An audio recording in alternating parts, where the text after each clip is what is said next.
As Ida's cancer goes into remission, she discovers her husband has been unfaithful.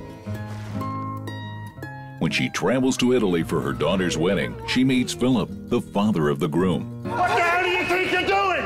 You're so awful and stupid and not nice. As their children prepare to marry, the two find a love of their own. The mere fact that we ever met in the first place is something to be happy about. And love is all you need. Hi, I'm Rachel. I'm Kevin. And I'm Brenna. And we're here to talk about Love Is All You Need. The Danish film Love Is All You Need. We've all just seen it. And what do you think, guys? Do we need it? We do. We desperately need this movie. Why are you raising your hands you already? I give up because because I cannot anticipate your guys' taste. Normally, you guys are a cynical crowd. This is not a very unique film. I'd have to disagree completely because I am not a person who likes romantic films or romantic comedies. I know. So what are you for doing? Me to like this movie because it's so well written. It's well written. The writing is funny and it's heartfelt and it's realistic and you can identify. And my favorite part about this film is there are a gajillion characters and they're all fully fleshed out. Your leading lady is very unique and very un-Hollywood. I love her performance. I feel like that saves this film. But I think the plot twists are incredibly predictable Hollywood plot twists. Oh, the one person doesn't get married because he's got this issue that, like, I thought was sort of telegraphed from the first 5 minutes in. The fellow who cheats on his wife and brings that person to the wedding, which is exactly what a Hollywood movie would do. All of the Hollywood tropes, I feel like they're there. Ja, han er et fjols. Men han har også bare virkelig været forvirret og trist og ked af det, ikke? Alt det med min sygdom, det har virkelig været hårdt for ham. Vil du høre på, hvad du står og siger? Men det forstår du slet ikke. It's really in the writing, is even if they do use certain tropes, the way that they expand on the tropes is really what's unique here. It isn't just like jerk cheating husband, it's jerk cheating husband who rationalizes it by telling his wife who just fought cancer for 2 years, this has been just as hard on me too. I feel like some of these are the performances that save the film because you have the two young people, and the two young people are incredibly predictable. And you know what's interesting about that is you mentioned the young couple and the guy has some issues. You could have made him out to be almost a jerk or almost a villain. They didn't. And they also gave him a really good reason for why he was getting married.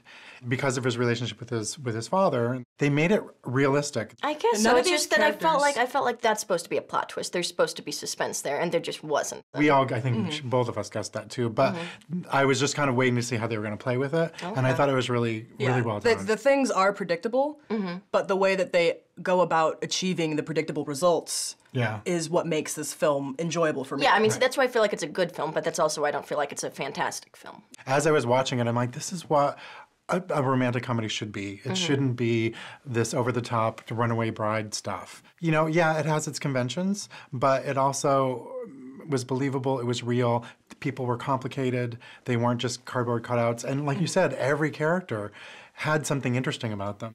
I went into this film not knowing any of the cast members except for Brosnan, but I ended up going out of it loving all of them.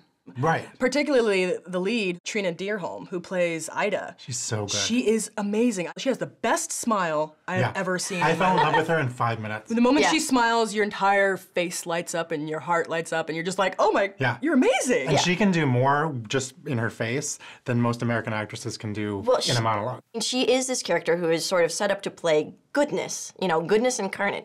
But she manages to play it with humor. She is simple without seeming dumb. She has just these very open, very vulnerable reactions.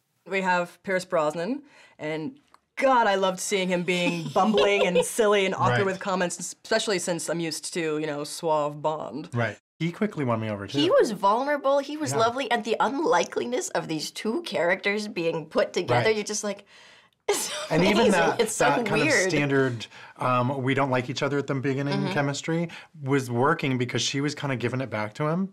And usually she when was giving it back to him in the sweetest way. And you can see... Why would anybody work with you? You can see very nice. The relationship develop. And you usually, I mean, usually whenever I see these films, I'm like, why do they even like each other? And this one, I could see them fall in love. So the tree can make both lemons and oranges? Yeah. I like that. But you know, lemons, they are my favorite fruit. Oh. I really can't imagine the world without them.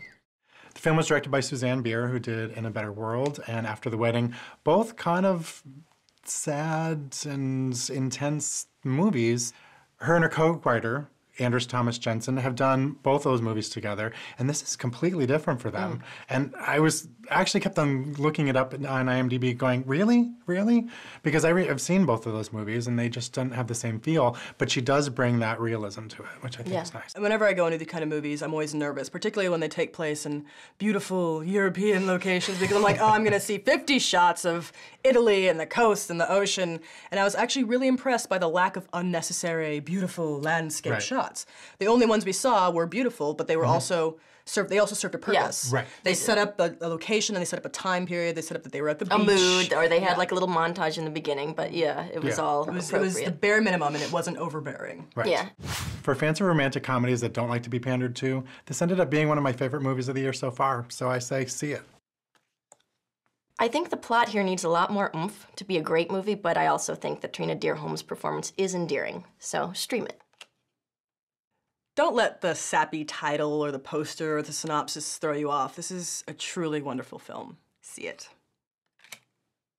Well, our votes add up to 2.5 tickets, which is a see it for Love Is All You Need. Love is all you need. Love is all you need. Okay, well, Kevin cries for this movie, so maybe you should You say almost it. cried I in the know, host, I'm just so cold. I did not.